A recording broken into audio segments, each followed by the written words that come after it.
In Monster Hunter Rise Sunbreak, you hunt monsters. I know, groundbreaking, but have you ever stopped to think, how often do you hunt these monsters? And no, I don't mean personally, because then everyone would have different results, and although that would be an interesting video, I don't have a large enough audience yet. That being said, comment below what your most hunted monster is. I'd love to check them out. What I mean, however, is how often monsters show up as a target for a quest, like this. Would monsters that appear more frequently be more popular? Less popular? Does the number of times a monster appears as a target affect how the general player base sees it? Well, you'd have to judge for yourself, but let me do the hard part of figuring out how many times they appear. So I set forth counting every single time a monster appeared as a target. This took me quite a while, not just because I'm atrocious at maths, but also because I decided to include every single quest type other than investigations, rampages and expeditions. That means village, low rank, high rank, master rank, arenas, events, follower quests, support surveys and anomaly quests. At least this isn't GU. After a total of 927 monsters counted, the results are in. I will go over both the top 5 least frequent monsters as well as the most frequent ones before revealing the full list. But before I do that, remember to subscribe, it would mean a lot.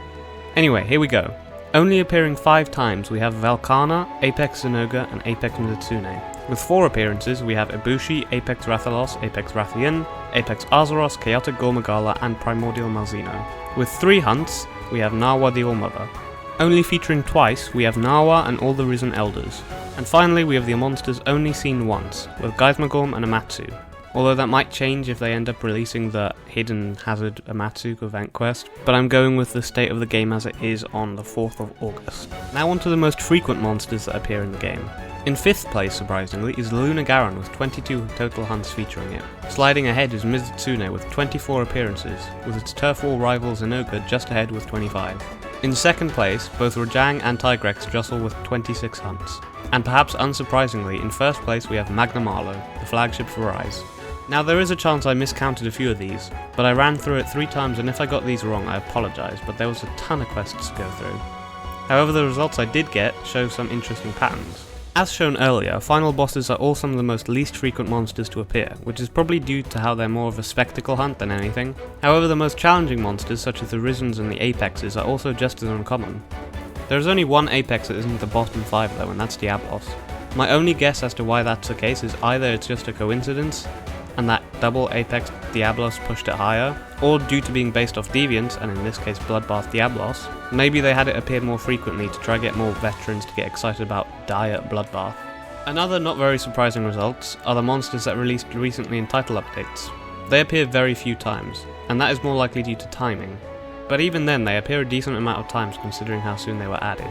The top 5 is way more simple to figure out. They're super popular monsters across the world that were in base Rise as well, meaning they appear more frequently than just Sunbreak monsters. Magnamalo as well has flagship status to boost how many times it appears.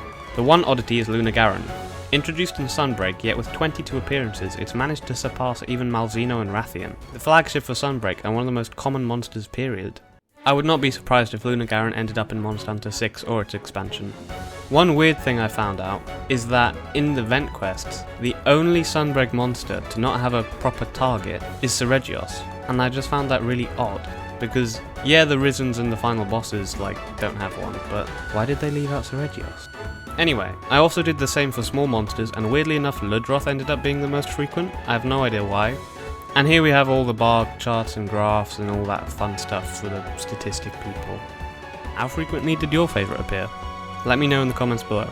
Before I end this video, I just want to mention that I am hard at work creating a massive video on Monster Hunter 4 Ultimate. I'm talking a full-on hour-length stuff, but I would like some community input. If you check out my community tab or my Twitter, follow the instructions there, and you can feature in that video when it comes out. Thank you for watching, and enjoy your day.